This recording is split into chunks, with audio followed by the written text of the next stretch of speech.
¿Sí pueden observar las pantallas? Muy bien, ¿pueden observar la pantalla, jóvenes? ¿Sí? Sí, profesor. Sí, profesor. Sí, profesor, sí se observa. Ya vamos, Sí, profesor. vamos a conversar. Vamos a explicar esto, ¿ya? Miren, ve. Está este de acá. Miren, ve. Nosotros tenemos un nervio muy importante para nosotros, se llama el nervio vago, ¿ya? El nervio vago. Presten muchísima atención, jóvenes, y síganme con esto, el nervio vago.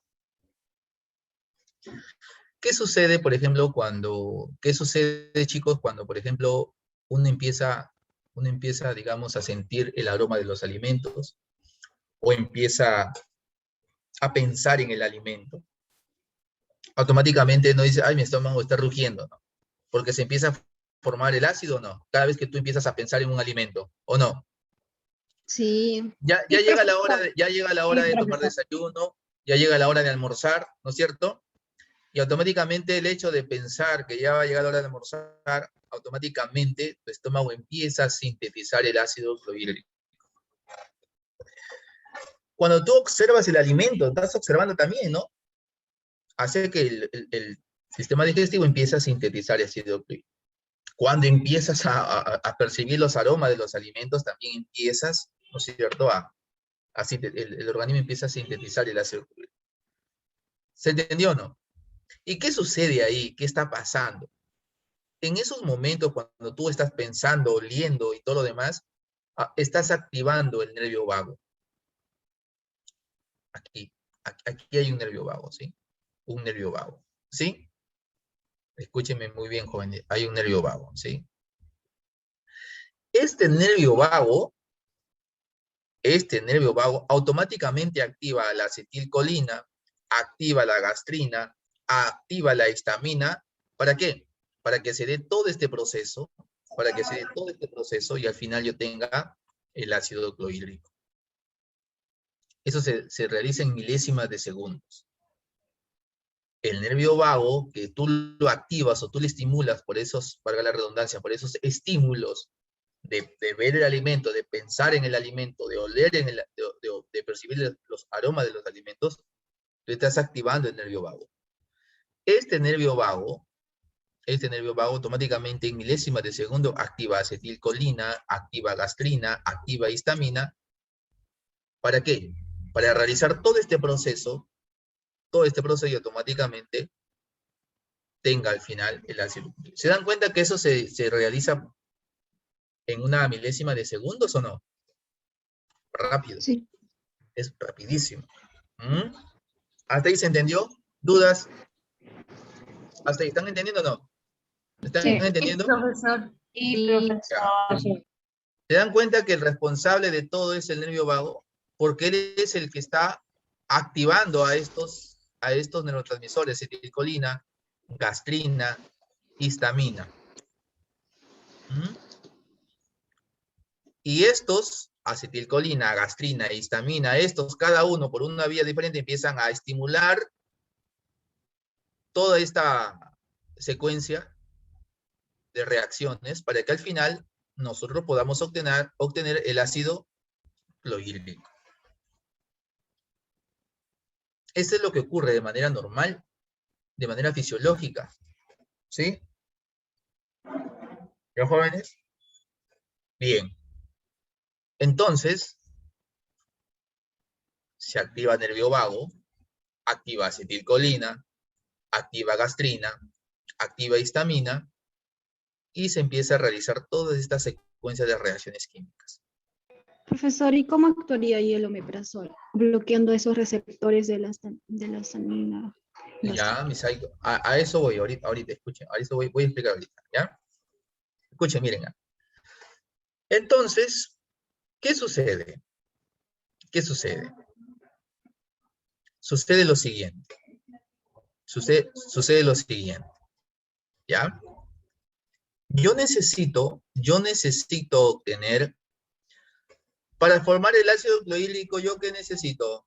El hidrógeno y el cloro, ¿no es cierto? Esa es la molécula. Esa es digamos, la fórmula química del ácido clorhídrico, hidrógeno y cloro. Entonces, yo voy a obtener estas dos sustancias, el protón hidrógeno y el cloro. Mi objetivo es, en estas reacciones químicas, formar el protón hidrógeno. ¿Se dan cuenta o no? En estas reacciones químicas yo voy a formar el hidrógeno, el protón. Y también, a la vez, voy a tener que obtener también el cloro. ¿Cómo lo voy a obtener? El cloro está aquí, en los vasos sanguíneos, está afuera el cloro. Pero voy a tener que tratar de hacer que este cloro ingrese para que pueda ser transportado por su canal de cloro y al final se pueda unir con este protón que yo ya formé. ¿Me dejo entender? Entonces, el objetivo de esta célula parietal es formar el hidrógeno. ¿Sí? Formar el hidrógeno. Y también hacer que este cloro que está afuera ingrese a la célula parietal para que pueda ser transportado y se puedan encontrar en la luz canicular el hidrógeno y el cloro. Hasta ahí, ¿preguntas? ¿Dudas? Profe, ¿qué es la luz canalicular? Ya, es parte de una célula. Es donde, a ver, escúchenme. ¿Ves aquí que está la célula, no es cierto? Aquí ve. ¿Sí? Entonces, es un anexo de la célula parietal. Es una parte externa de la célula, por eso dice luz, porque hay una parte externa donde, digamos, no forma exclusivamente parte de la célula, pero es una área anexa a la célula parietal. Y es ahí donde se va a formar el ácido clorhídrico. Es ahí donde se va a formar el ácido clorhídrico. ¿Ok? Bien. Entonces, el objetivo de esta célula parietal es formar el protón hidrógeno. Y hacer en tal sentido que el cloro que está afuera también ingrese, porque al final yo necesito que en la luz canicular se una, ¿no? El hidrógeno y el cloro. Muy bien. Entonces, yo tengo, en la célula parietal yo tengo agua, ¿no es cierto? Yo tengo agua. Esta agua se va a disociar y voy a tener el hidrógeno y voy a tener el grupo oxidrilo, ¿no es cierto? Que la molécula del agua, ¿no? ¿Cómo se compone? Por hidrógeno. Entonces aquí este agua se va a disociar. ¿Sí? Se va a disociar.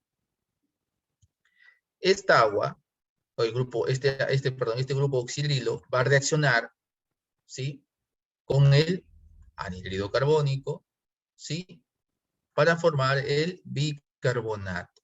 ¿Cuál es el objetivo de formar el bicarbonato? Para poder intercambiar el bicarbonato con el cloro. Sale una molécula de bicarbonato, ingresa. Mi objetivo de formar el bicarbonato es ¿para qué? Para atraer al cloro. ¿Ok? Para atraer el cloro. ¿No es cierto?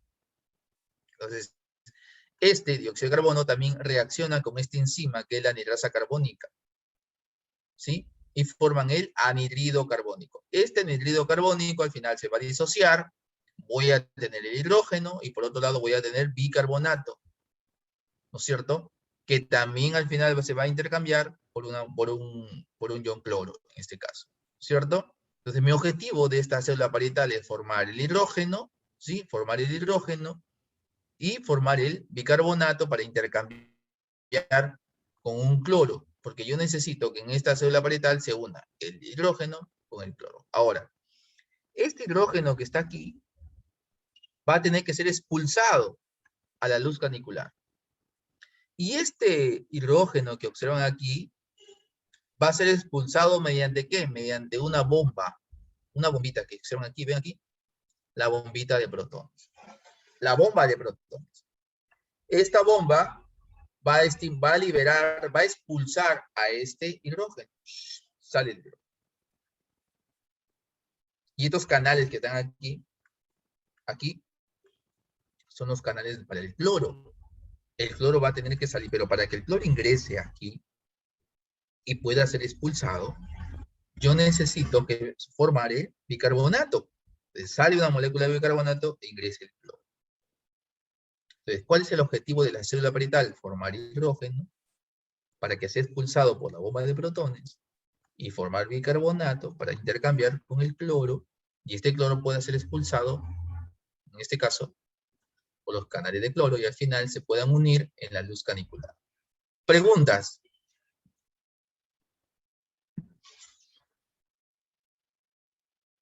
¿Se entendió o lo mareé un poco más?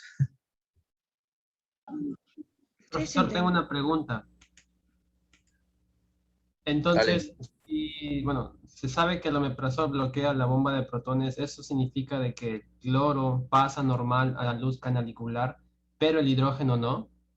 Así es. Entonces, por ello, ya no se formaría el ácido clorhídrico, ¿verdad? Así es, así es. Entonces, lo así único es. que bloquea el omeprazol solamente es la formación de hidrógeno en la luz canalicular. Exacto, nada más, exacto. Exacto. Gracias. Pero escúchame,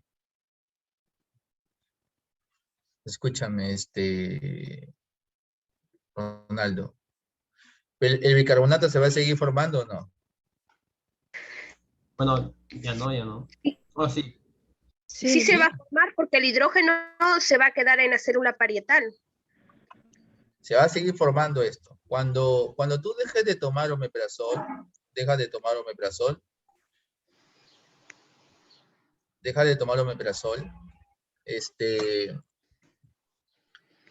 el sistema va a continuar, ¿te das cuenta? Va a continuar. Inclusive va a haber un efecto rebote, mayor producción, porque hay bastante acumulación de bicarbonato, ¿no? Hidrógeno. Oye, profesor, Vamos tengo a la otra siguiente. pregunta. Dime. Entonces, al tomar omeprazol, ¿qué pasa con ese hidrógeno en la célula parietal? ¿Hay otra forma de, por así decirlo, eliminarlo o es que permanece allí? Ya, por eso les hago una pregunta. Cuando hay un problema de gastritis, o sea, hay un aumento en la producción de ácido clorhídrico, ya está lesionando la mucosa gástrica. Mi objetivo es disminuir esto, ¿no es cierto? Ese es mi objetivo, ¿no es cierto? Claro. Ya Ronaldo Sí. dice, profesor, para que no haya formación del ácido clorhídrico, yo inhibo la bomba de protones. En tal sentido, este hidrógeno que se formó ya no va a poder salir, por lo tanto, el cloro, normal, el cloro puede salir, pero el cloro solito no hace nada. Se necesita el hidrógeno. ¿Se entendió o no? Claro, sí. La pregunta es la única vía para inhibir el ácido clorhídrico, la única vía es inhibir esto?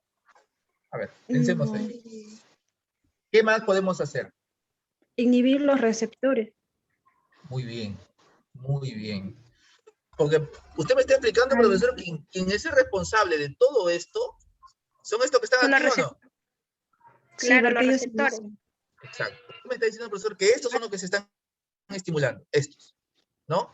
Entonces, si yo bloqueo, profesor, yo bloqueo esto, no va a haber nada de esto.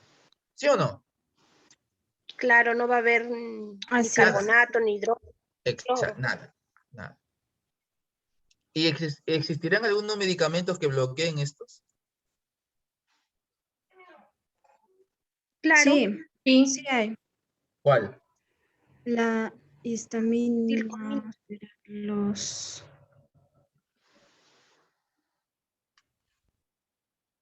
¿Mm?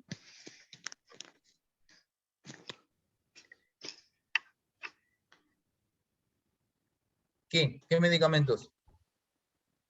¿Ah? Profesor, ¿pero tendría que bloquear todos los receptores o solamente basta con uno? Buena pregunta. ¿Qué pasaría si yo la teoría, ¿qué me dice? ¿Qué pasaría si yo bloqueo, por ejemplo, acá histamina? ¿Va a haber esto o no? ¿Va a haber esto o no?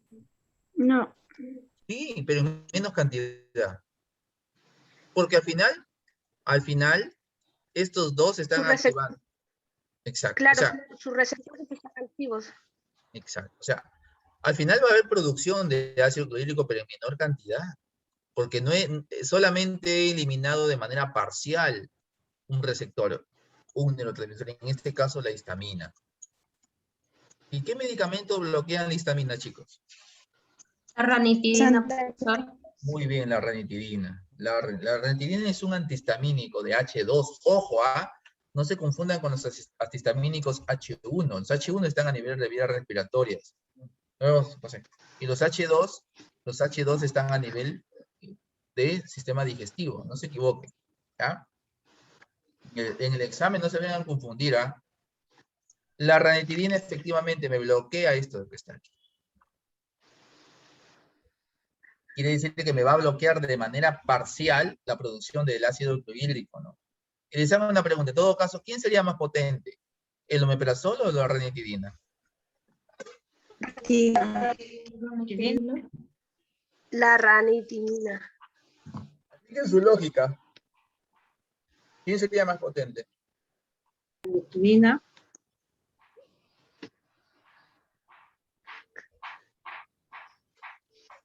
A ver, chicos, apliquen su lógica. ¿Quién sería más potente en eliminar el ácido clorhídrico? ¿El omeprazol o la ranitidina? La Rani. ¿Por qué? Omeprazol. El omeprazol, chicos, porque si no hay hidrógeno, no hay nada. Pero si le estoy diciendo que acá, que si yo bloqueo histamina, queda acetilcolina y todavía queda gastrina para que fabriquen ácido en menor proporción, pero todavía hay. En cambio, si yo elimino la bomba de protones, no hay hidrógeno acá, en la luz canicular. Y si no hay hidrógeno, no se forma nada, jóvenes. ¿Quién Claro. seca el ácido clorhídrico? ¿Quién lo seca? ¿El omeprazol o la ranitidina? ¿Ah? El omeprazol. El omeprazol te va a secar el ácido clorhídrico porque no se va a producir nada.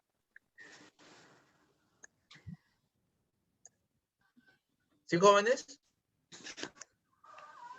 Sí. ¿Me estoy dejando entender? Pregunten, jóvenes, pregunten. No se queden con sus dudas. Son más de 40 participantes. Pregunten. Ese es Sí, el pero el momento. hidrógeno se quedaría en la célula.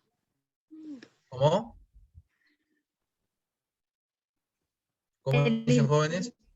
El hidrógeno quedaría en la célula.